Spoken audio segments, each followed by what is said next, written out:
I'm Jay. And I'm John. And we're Bucket List Travellers. And if you're considering travelling from the US to Spain during COVID, then this is the video for you. In this Spain travel vlog, we're going to walk you through everything you need to know about travelling from the USA to Spain during COVID. This will include Spain entry requirements, our experience of travelling from the USA to Spain via Portugal with TAP Airlines, and what to expect when travelling in Spain during COVID. Before you travel to Spain, there are a number of entry requirements that you'll need to take care of first. And if you are transiting through another country like we did, you will also need to ensure that you meet the entry requirements to transit through that other country as well. As of the beginning of 2022, to enter Spain you need at least one of the following: proof of valid COVID vaccination with full coverage at least 14 days prior to travel. For us, we had the CDC vaccination certificate and that was sufficient. Surprisingly, our experience was that this was not actually checked at arrival at the Madrid airport. If you don't have a vaccination certificate, then a negative COVID test is sufficient instead. You can use a PCR test taken 72 hours before arrival or an antigen test taken 48 hours before arrival. Spain also allows for proof of recovery as criteria to enter the country. In addition to a vaccination certificate, a COVID test or proof of recovery, you also need to fill out a Spain Health Control form, which will give you a QR code, which is a digital code like a barcode, and this will be scanned by officials at the airport. In addition to the specific COVID-related entry requirements, you will also need to satisfy the normal entry requirements for Spain. If you're not an EU citizen, you'll need a valid passport. This will need to be valid for at least 3 months beyond the length of your stay. EU citizens will just require some form of ID card showing they're an EU citizen. You may also need a visa. This will depend on your citizenship. Spain is part of the Schengen area, which is an EU passport-free zone that covers most of the European countries. As Australian citizens, we don't currently need a visa to travel to any member states of the Schengen area, so long as our stay doesn't exceed a maximum of 90 days within any 180-day period. However, at the end of 2022, the Schengen visa rules are going to change, and all non-EU citizens will need to apply for an ETIAS visa waiver before travelling to any countries in the Schengen zone. You may also need proof of accommodation, proof of onward travel, and documents supporting your purpose of entry. We weren't asked for any of these when we entered Spain. Because we were transiting through Portugal, we also needed to satisfy the Portugal COVID entry requirements. It is important to note that even though you might be transiting through a country and not leaving the airport, you will still need to satisfy that country's COVID entry requirements. As at the beginning of 2022, Portugal requires everyone to have a negative COVID test. That's regardless of whether you're vaccinated or recovered or not. You also need to fill out a Portugal passenger locator form, which will also give you a QR code to be scanned at the airport. Most countries require you to have a negative COVID test as an entry requirement.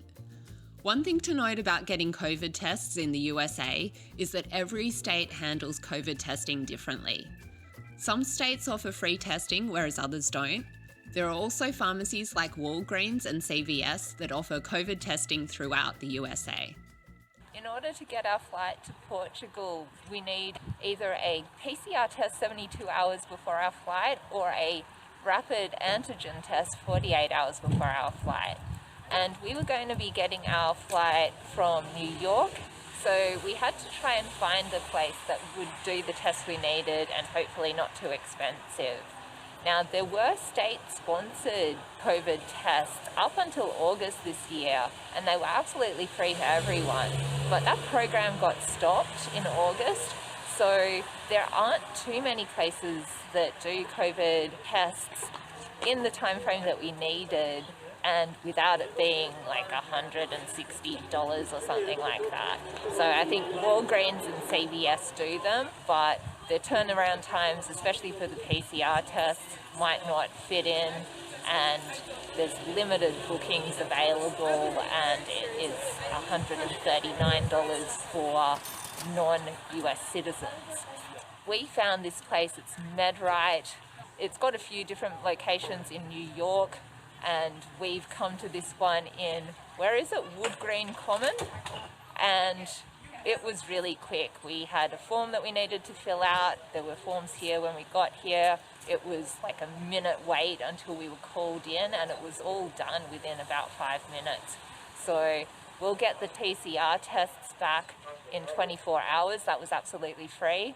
They can do the antigen rapid test for us. That would be a 30-minute time frame, and that's absolutely free as well, even if you're not insured. So that's a fantastic program. It's here near the outlet shop, so you can even do shopping while you're here, and we're so glad we found this place.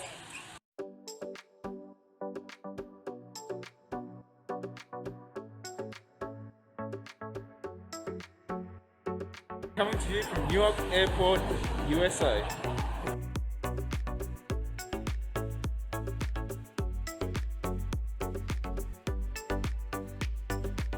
Just gone through the screening at Newark Liberty International Airport. So you didn't have to take your laptops out of your bags, but you did have to take out your liquids, and your liquids had to be in the 3.4 ounce containers. They weren't too strict about having them in the specific plastic bag. We just had ours in a shopping bag, and that was fine. We had to take off our jackets, including any little inner jackets like this. We had to take off scarves and shoes and hat and belts. And we had trays that we had to put all of our stuff in. The trays had to be facing a certain way for the barcodes to be scanned. And then you just walked through. You had to go through those body x-ray things and put your hands in the air for 3 seconds, do the star position, and then we were in. So we're 4 hours before our flight. We like to give a lot of buffer, but we were scanned straight away. There was no one in line.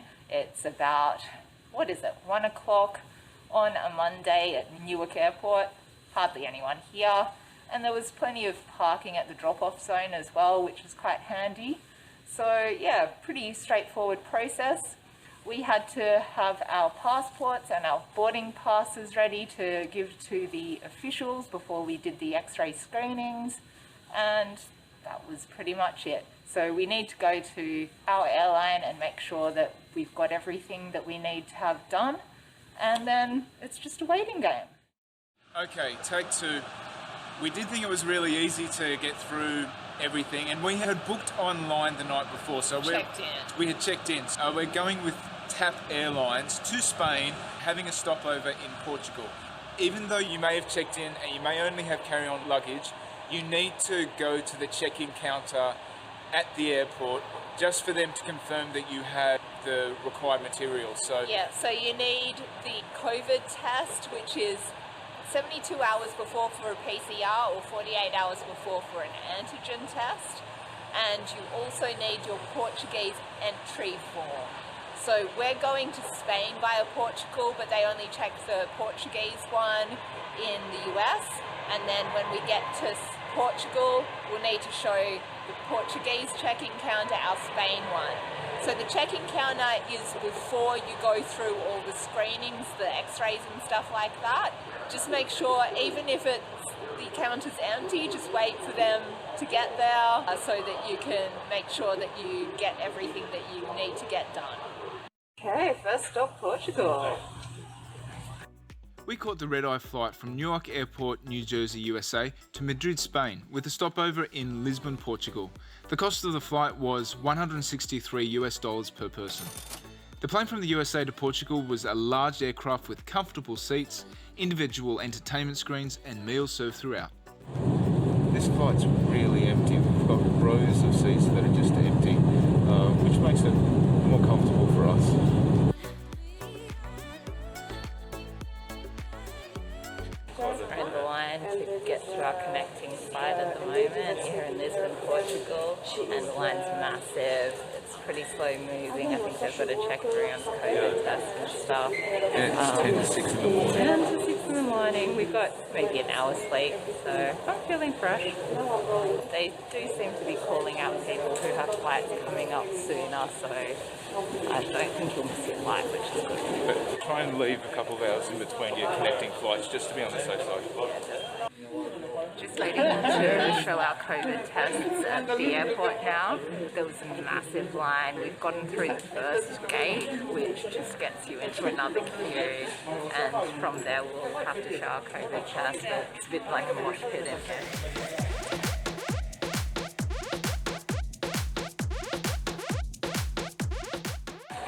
One peculiar thing about TAP Portugal is that they tell you where your gate is an hour before you leave. You actually find out when you're boarding before your gate is. So that's a little bit crazy, and all you get told is what area you're in. So we're in area S. There are a lot of gates that are S. Our second flight with TAP Airlines from Lisbon to Madrid was in a smaller plane with no entertainment and no food served. It wasn't a big issue because the flight time was only 1.5 hours.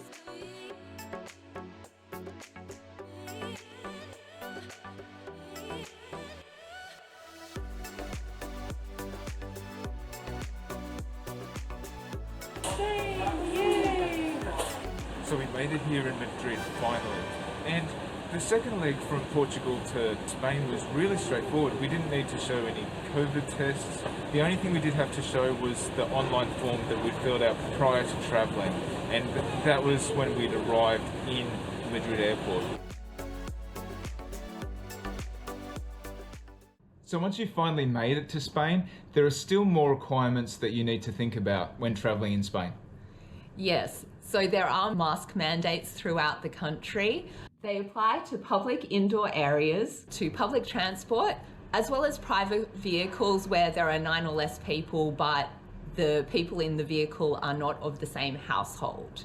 There are also currently temporary mask mandates in place for outdoor areas. However, that does not include when you're exercising or when you're 1.5 metres away from a person that is not within your household. And these mask requirements don't apply to children under the age of 6.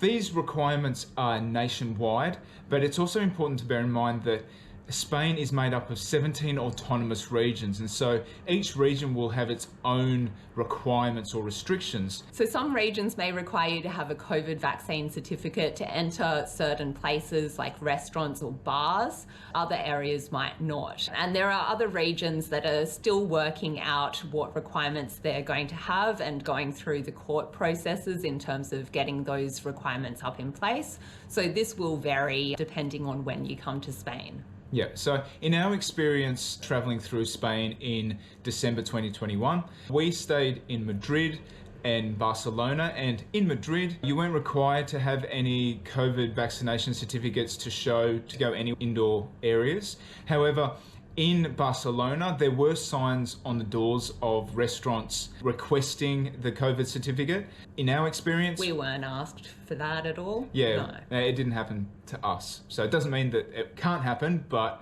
it doesn't seem to be enforced too heavily at this point in time. So another thing you might be interested in is where to get a COVID test in Spain. Now, this again varies depending on the region of Spain you're in, and it will vary depending on where you can get the test and what price and that sort of thing. So we had a look at a couple of places. In Barcelona, if you're getting a COVID test for travel reasons, you can only get the COVID test from private clinics. The cost generally varies between 80 to 150 euro for a PCR test. In Madrid and in Barcelona, there is also the option to get the tester to come to you, which is quite a convenient option. And if you are traveling within the EU, well, for us, we traveled overland from Spain to Andorra, and we actually didn't need a COVID test in order to enter Andorra. So depending on where you're going, you may not need a COVID test to leave the country. And then we also moved into France as well after that, and we didn't require a COVID test either. Above all, keep in mind that COVID requirements change all the time. So the information in this video is accurate as at the start of 2022. We found a really useful resource in the Sherpa.com website. It's a really useful travel resource, and it has all the COVID requirements that you need to be mindful of when traveling to any country in the world. We'll put the link in our video description for you. What you need to do is just stay up to date with the travel requirements of the country that you're planning to go to, as well as keeping up with those requirements during your trip as well. We hope that this information has been handy for you, and if you did find it useful, don't forget to give it a like and leave a comment in our videos. We always love hearing from you, and we read each and every comment and respond to them all.